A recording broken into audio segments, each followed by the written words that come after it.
Hey guys, welcome to the channel. Today we are going to do an unusual comparison. It's between two OSs and not the entire OS but only their camera specific. So on one side we have iOS 15 on the iPhone 12 and on the other hand I have OxygenOS 12 on the OnePlus 9 which basically runs on Android 12. So it's a skin on Android 12. And now with that I have the iPhone 12 loaded up to iOS 15.4, which is the beta version. The OxygenOS version we just check, it's the latest version, and I did a video very recently on the feature set of this particular update. So if you want to go and check that out, I will link that in the description. So both are on their latest software.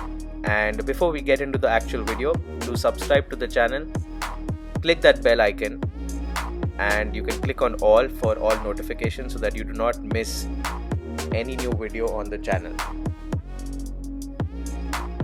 So I have structured this video very well. I am going to open both the camera apps on both the phones. We're going to see what exactly comes with the software. Now obviously there would be some features which would be hardware centric, so I will point that out, but otherwise we will see the exact differences between both the softwares. What are the additional things which you get with say OxygenOS versus iOS, and we will compare that. So starting with the OnePlus 9, the camera app is pretty crowded. You have a lot of things going on there, but mostly let's dive down into settings first.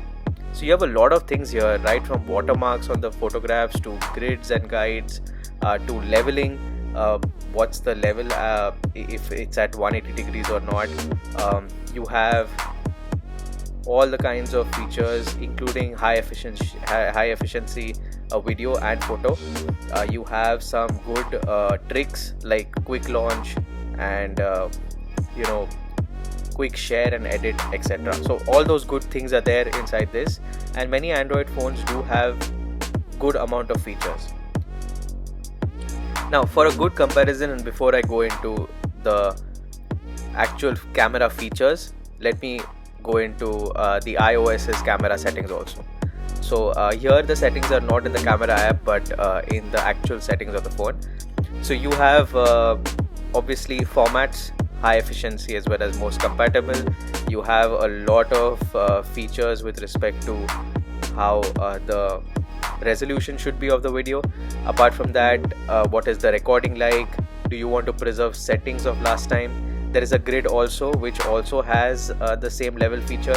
Apart from that, we have scene detection, faster shooting, lens correction which is with respect to the wide lens, and we have smart HDR. So all these things are there in iOS. They all happen automatically, while OnePlus you can actually go in and configure it. Okay, so that was the iOS part of it. Now let's go on to the OxygenOS or the OnePlus part. And as soon as you open the camera app, you will see the AI mode which is there, which is basically like a scene optimizer. You also have macro mode, which is again hardware based. You have obviously timer, aspect ratio, all of that.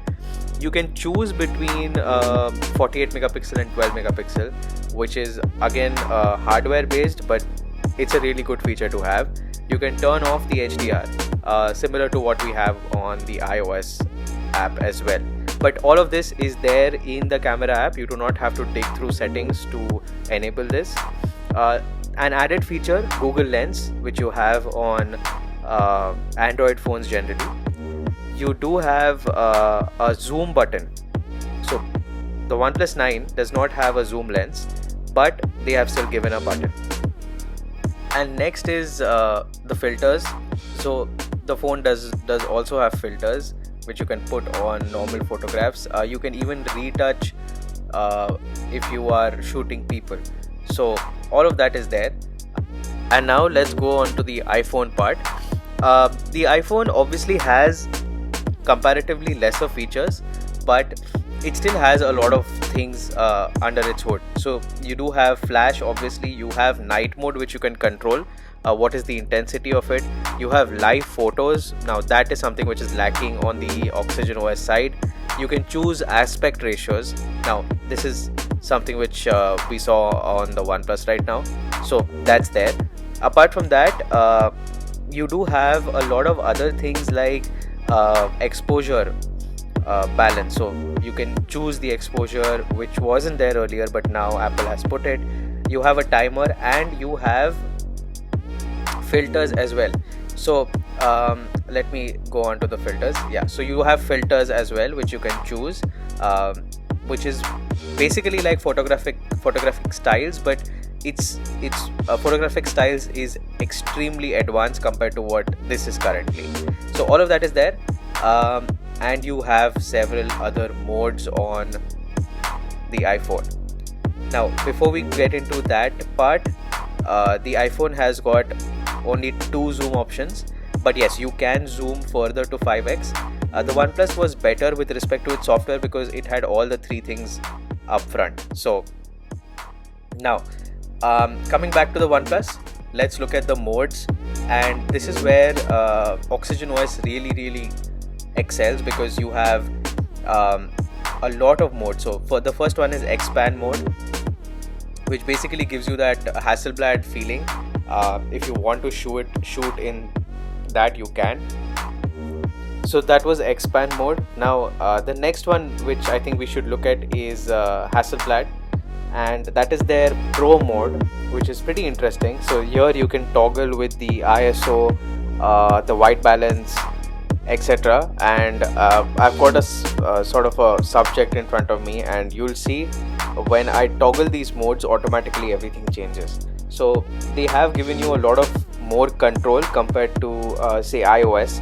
So I think this is better with respect to a very pinpointed professional sort of a photography. So if you know what you're doing, I think the photographs will turn out really well with this. But apart from that, the phone generally takes good photographs in the normal photo setting also, but this is just an added advantage which you have with say OxygenOS. So while I have done that, you can also use macro mode in this particular Hasselblad mode, which is kind of interesting because you can go really close to your subjects and then also have a lot of control over what you're shooting. You do have focus peaking as well, which is pretty interesting. Under settings, you can also change the format of the photograph you're taking. Now that is really interesting, and I think it is highly customizable. So if you want a lot of customization up your sleeve, I think this is the OS which you should go for compared to iOS, which is a particularly very structured kind of a setting which you're operating with. But apart from that, now on the next mode, which is night mode, you have a lot of features. Like you have the tripod mode, you have a star mode, which is also pretty interesting. In the video part, you have steady video, super steady video, you can have live HDR, you can have ultra night mode also for video, which is pretty interesting. All these things you don't have on iOS, they automatically do it. If it is there, they will do it. It's like that. With OnePlus, you can also do depth, so that is also there. Your focal range can be adjusted with respect to video. Then you do have all the filters in the photography and the video app, video setting, which is pretty great according to me.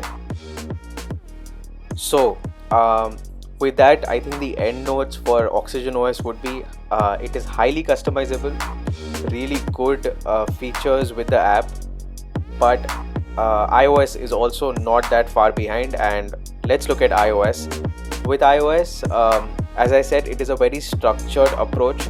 So you do have a lot of settings like which we discussed, like flash, etc. You do not have macro mode in this, but as you could see, once I'm zooming into the subject, it is extremely clear. Though it does not have a telephoto lens, it still does really well with 5x zoom, which is interesting. The video has got an onboard setting of right from 1080p to 4K 60, which is also good. You can toggle your exposure with respect to the video, so that's great. You can also choose between lenses, so you can have ultra wide video as well as wide video. Now, something which is interesting here, the iPhone also shoots 4K video from the front camera, while the OnePlus, which is again a hardware thing, it shoots only 1080p. So that is something which you have to note. You do have slow-mo and time-lapse and all of that on this phone, so that's there. The portrait mode on the iPhone is extremely customizable, so you can shoot portrait with both the lenses, that is normal as well as telephoto. Now this is the iPhone 12, so it does not have a telephoto lens, but it has several modes with respect to portrait, so that's there. You can also have the depth effect with respect to your photographs, and also the focal range, which can be adjusted. So that is also customizable, not as good as what we have on the Hasselblad mode on the OnePlus, but this is pretty good. And now going away from the Pro mode setting and all of that, you do have a good panorama camera, or a good panorama mode also on the iPhone, which is pretty interesting. You can have the normal lens panorama as well as the ultra wide. So I think it's pretty customizable when it comes to the iPhone also, but obviously the OnePlus takes the cake here. And with that, I think I end my OxygenOS versus iOS camera comparison. The OxygenOS has tons of features which we didn't even talk about, like tilt shift and all of that, but the iPhone gives very crisp photographs. So with that, we are at the end of the video. If you like this comparison and like the idea of such comparisons, do hit me up down in the comment section, and I can think of making more such videos for you. And as usual, thanks for watching.